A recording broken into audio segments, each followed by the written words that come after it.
the first episode of NWA Wildside.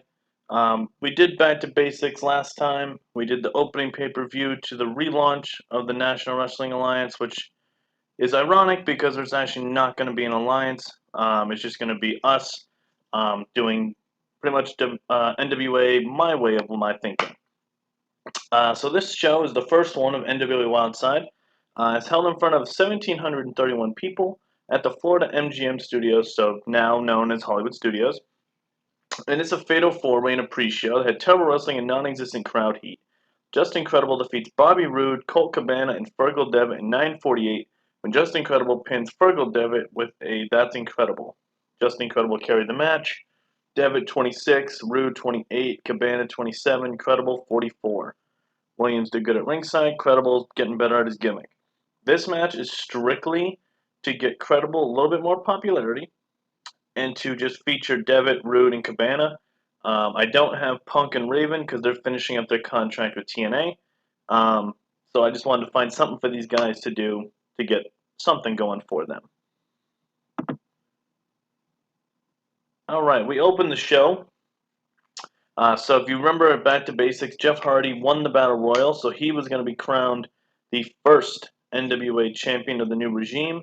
So Bret Hart, who is the commissioner, calls out Dory Funk, J.J. Dillon, and Ricky Steamboat, and they present the NWA championship to the winner, Jeff Hardy. So Jeff Hardy is our first NWA champion. 62 rating, not great, not bad. Jeff Hardy starts talking.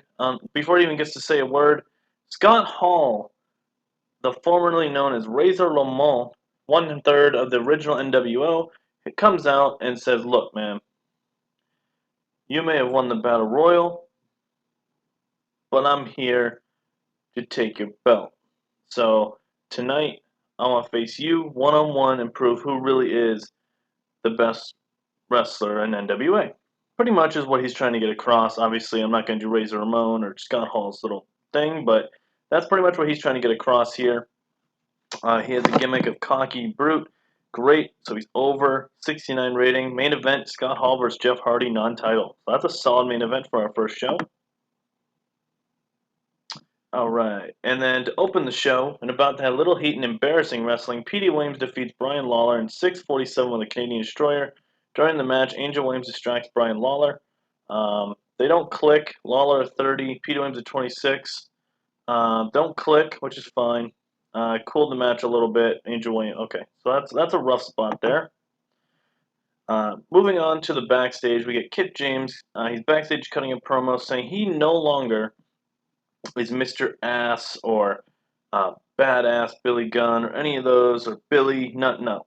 He is Kip James. He's here to make money. He is here to have glory. He is here to be the best wrestler he can possibly be. No matter what it takes, he is going to be successful, and he doesn't care who he has to go through to get there. So we got a 60 there. That's not bad. All right, and another poor match. Kip James defeats Ray Gonzalez in 7:38 with a famouser. Kip James at 46, Ray Gonzalez at 38. Just made for an awkward bout. Well, we don't know these things until we put people in matches. Only got a 43 there, so that's a little disappointing. Post-match, we cut to the back with Bret Hart in his office, introducing us to the new NWA signing, the Elijah Burke. Elijah Burke is a former MMA crossover fighter. That's more or less his gimmick. He comes in and Bret Hart says, "So next week, you will be debuting here at NWA, and your opponent will be told to you next week." That's a 54. And in a match that didn't have much heat and terrible wrestling, Monty Brown defeats Devin Storm in 5:45 by pinfall with an Alpha Slam. Monty Brown at 38, Devin Storm at 42. Devin Storm got gimmick a Psycho, and it was great. And everything got a boost. We have 41 rating. So not rating-wise great, but everything else so far has been fantastic. Buff Bagwell cuts a promo backstage saying he is everything that a woman wants in this world. He is the buff with the stuff. He is the best person here in NWA. He's the franchise player, not this Jeff Hardy nonsense. He's the guy who should have been NWA champion. He's the reason that people come to the shows. Pretty much just talking about how he's the greatest thing that's ever happened to the NWA. We got a 51 there. And in the main event, and about to have great heat and decent wrestling, Jeff Hardy defeats Scott Hall in 10 minutes and 16 seconds when Scott Hall is disqualified when Sean Waltman debuts, runs in, and attacks Jeff Hardy. During the match, Sean Waltman attacks Jeff Hardy. So I pretty much had that in there twice on accident. Scott Hall with a 60, Jeff Hardy with a 58, rating of a 60. Quality lifted the match, perfect. And we end the show with the unification of the band. And that's going to be Scott Hall, Sean Waltman, and Joni Lawler, formerly known as Chyna. They are going to be known as the band going forward, and they stand over a fallen Jeff Hardy as Scott Hall and Sean Waltman gloat to end the show.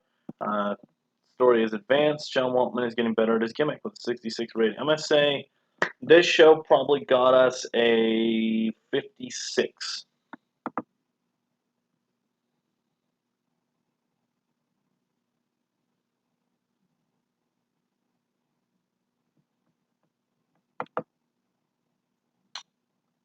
$58. Increased popularity in 12 regions, lost popularity in 1. So Southeast. All right. Well, that's the first NWA Wildside.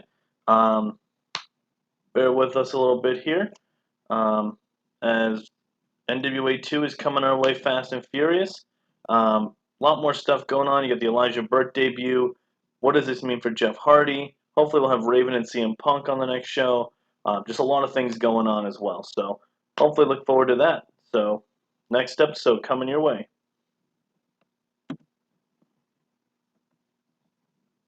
I'm back. Another episode. NWA TV Wildside. We're here for episode number 2. Let's just jump right into it. So in the first one, like you said, we ended the show with the band laying out Jeff Hardy. So let's run right into a second show, and we'll see what happens here. Alright, so we have a pre-show match. Didn't have much heat and terrible wrestling. Kip James defeats Devitt, Palumbo, Saturn, Brown, and Anderson in 10 minutes when James pins Carl Anderson. James with a 53, Devitt 25, Palumbo a 42, Saturn a 45, Brown a 39, Anderson 19. Showing true professionalism and clearly unheavy praise, setting completely phoned in his performance. It was clear to everyone he wasn't trying at all. 43 rating. We'll be releasing Saturn at the end of this episode. We opened the show with a recap of what happened at the end of last show, which saw the uniting of Scott Hall, Joni Lawler, and Sean Waltman, creating the band as they laid out Jeff Hardy. That got us a 59. Good Lord. In a match that had terrible wrestling and non-existent crowd, Elijah Burke defeats Ray Gonzalez in 5 minutes with an Elijah Express. Yikes. I thought Elijah Burke would have done better here, but that's my fault. So ignore that. Backstage, we get Team Canada trying to get ready for their tag match. We're just trying to get them as much TV time as possible to get them over to be at least recognizable. That's a 36. Oh, good Lord. We get a tag team match where Bobby Roode and Eric Young facing the Bitter Veterans. So in a match that had no heat and terrible wrestling, the Bitter Veterans defeat Team Canada version 3 in 7 minutes when Rick Steiner pins Eric Young with a Steiner driver. Bobby Roode at 24, Eric Young at 21, Animal at 49, Steiner at 44. Roode and Eric Young have great chemistry. Eric Young is great with Angel Williams, 35. Big yikes. Post-match, Team Canada gets the beatdown on Road Warriors Animal and Rick Steiner for a 34. We get a promo from Raven in the back. We only get a 44 out of him, which is really disappointing, but he's talking about his match tonight with Sean Waltman, and that this is the first step in Raven on his quest to become the NWA champion. Quote the Raven, nevermore. In a match that didn't have much heat and terrible wrestling, the Second City Saints defeat David Flair and Devin Storm in 7 minutes when Colt Cabana submitted Devin Storm with the Chicago Crab. Cabana at 24, Punk at 39, Storm at 42, and Flair at 18. Good Lord. Punk and Cabana have great chemistry when teaming together. This show's going to be rough. Steve Corino and Bret Hart. Steve Corino storms into Bret Hart's office demanding a match tonight, saying that he's the best wrestler on this roster and he deserves a match immediately. Bret Hart actually agrees with him and tells him that he has a match right now. And in a decent match, Steve Corino defeats Dustin Rhodes in 9 minutes and 39 seconds by pinfall by holding on to the tights and holding on to the ropes. Steve Corino gets us a 51. Dustin Rhodes a 58. The match gets a 52. So actually a really good match here. Just wish the rest of the card would have lived up to the hype. Backstage promo with Scott Hall, Sean Waltman, and Johnny Laurer talking about Sean Waltman's match tonight against Raven. And then they talk about what they did to Jeff Hardy and how they are going to completely take over NWA. 61 rating there. And in about that good heat and decent wrestling, Sean Waltman defeats Raven in 11:44 by pinfall after Johnny Lawler interferes. Sean Waltman gets us a 58. Raven gets us a 51. Storyline advances. Johnny Lawler does Gumrick at ringside with a 51 rating. Post-match, the band starts to beat down on Raven until Jeff Hardy hits the ring and clears the ring, leaving him and Raven standing tall, facing off against the band and the show. That gets us a 59 rating. Oh, this show's going to be bad. I'm going to say a 50. I think a 50 is reasonable. I hope it's closer to 60, but I know it's not. 52. Lost popularity in one region, increased popularity in 11 regions. So 52 there. We're through our first two shows. I'm starting to kind of see where the ratings are going. I'm trying like crazy to get Team Canada over. It's really hard, to be honest, so I'm just going to try my best to keep that process going. As you can see, like the back end of my card with Carino, Dustin, the band, Hardy, Raven, things are good there. There's just a lot of problems everywhere else in the card. So just give me some time and I will figure that out and iron that stuff out, alright?